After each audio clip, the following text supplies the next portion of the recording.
Hey, welcome back to Vox Terra. If you have not done so, please do subscribe to my channel and click that notification bell so you know when I'm putting up a new video. Today, what is a Biden administration going to mean for our environment?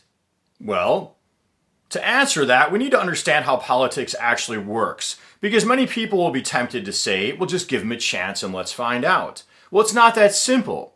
In fact, you might have found when you were arguing with your Trump-supporting friends or Republican-supporting friends in general, as I did, when I tried to warn them about the type of disaster Trump was going to be for our environment, they'd say, well, just give him a chance.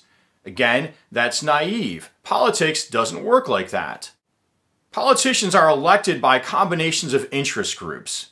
And within the Republican Party especially, but to a lesser extent within the Democrats, there are the fossil fuel petrochemical interests in both parties. Then there are what I call the more reckless elements of the business community, which in my opinion are epitomized by organizations like Koch Industries, American Legislative Exchange Council, and those types of lobbying and influence groups. So under Trump, environmental organizations were on the defense. The earth itself, really, was on the defense. Input from environmental organizations is not welcome under Trump, and to a large extent, unfortunately, under the Republican Party. So for instance, the League of Conservation Voters gave Trump an F rating. You might remember in an earlier video I showed you the League of Conservation Voters sued the Trump administration and the American Petroleum Institute over drilling in the Arctic.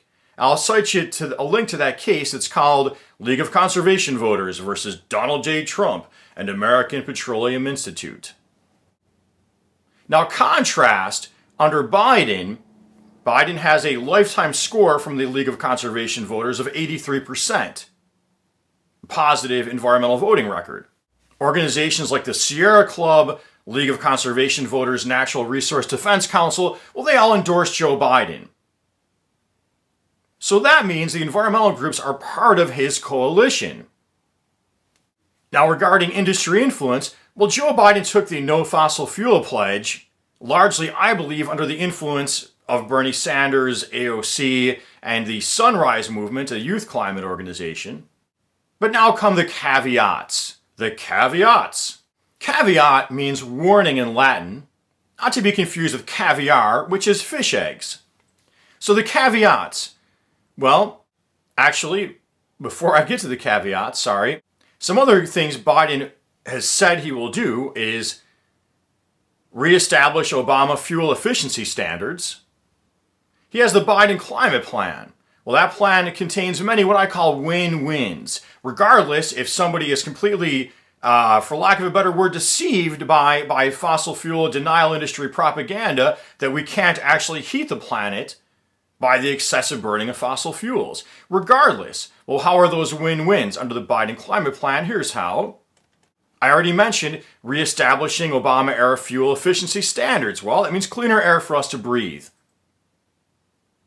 Promotion of regenerative agriculture to sequester carbon, generally associated also with organic agriculture, which hopefully would mean less pesticides and herbicides. Restoring protected lands that have previously been opened up for mining and drilling under Trump, like the Bears Ears National Monument. Wilderness set-asides in general under the Biden climate plan are again a win-win. They'll sequester carbon, but it'll also mean cleaner air, more habitat, more hiking spaces. Retreeing, greener infrastructure. Greener infrastructure often includes flood mitigation or concrete that's more absorbent to flooding. So again, whether you believe fossil fuels are driving climate change or not, a greener infrastructure is still a win-win. Promoting renewable energy. Electric vehicle charging stations. But now for the caveats. In Biden's victory speech, I heard no mention, no echo of Bernie Sanders from him or Kamala Harris regarding the influence of money in politics. In fact, how about money in our society and money in our media and how that influences our thinking? None of it. Well, that's a big problem in my opinion. For one, the way Bernie Sanders explained it resonates with a lot of people regardless of how much money they have. Too much money is aggregating at the top, and now to paraphrase Bernie a bit, it's aggregating in certain protected industries, certain powerful industries like fossil fuels, petrochemicals. That's why we're having a climate crisis. Aggregating in pharmacy, we're having an opioid crisis. Aggregating in the health insurance industry, we're having a healthcare crisis. Get sick, oh, I'm sorry, sir, your coverage didn't cover that, and now you're in bankruptcy.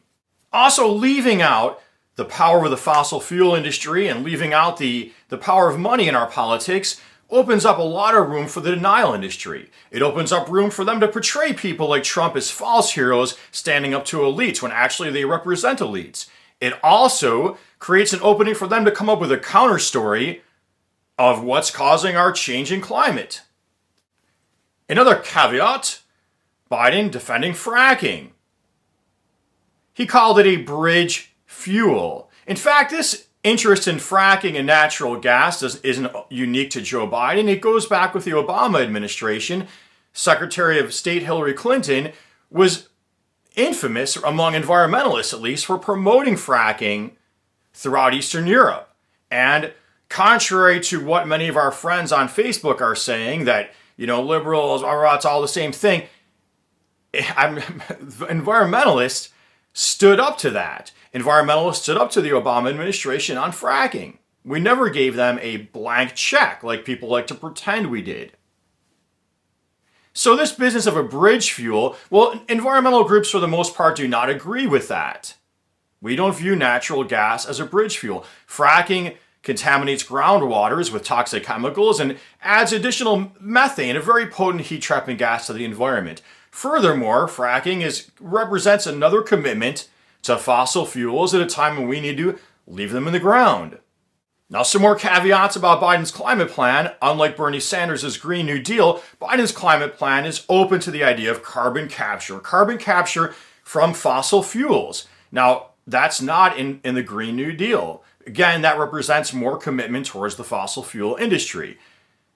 It's open to an expansion of nuclear energy. That also goes back to Obama. I heard people in his administration talking about a renaissance of nuclear energy. Well, look, environmental organizations, before climate change came so strongly on their radar, it was initially on the radar of people like me when I was a kid who were space enthusiasts. But when it came on the radar of environmental groups a little later, they had already been opposing nuclear energy as a very toxic means of producing energy. Nuclear energy produces toxic or hazardous radioactive waste that remain hazardous for thousands of years. Really can't be safely sequestered. You can't promise you're going to keep them safe from groundwaters.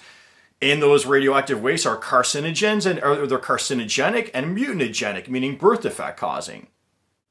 So the best endorsement I've heard of nuclear energy out of environmental groups is basically saying, because of the decades of heel dragging on transitioning towards renewables and more conservation, maybe we shouldn't be decommissioning all the current nuclear power plants.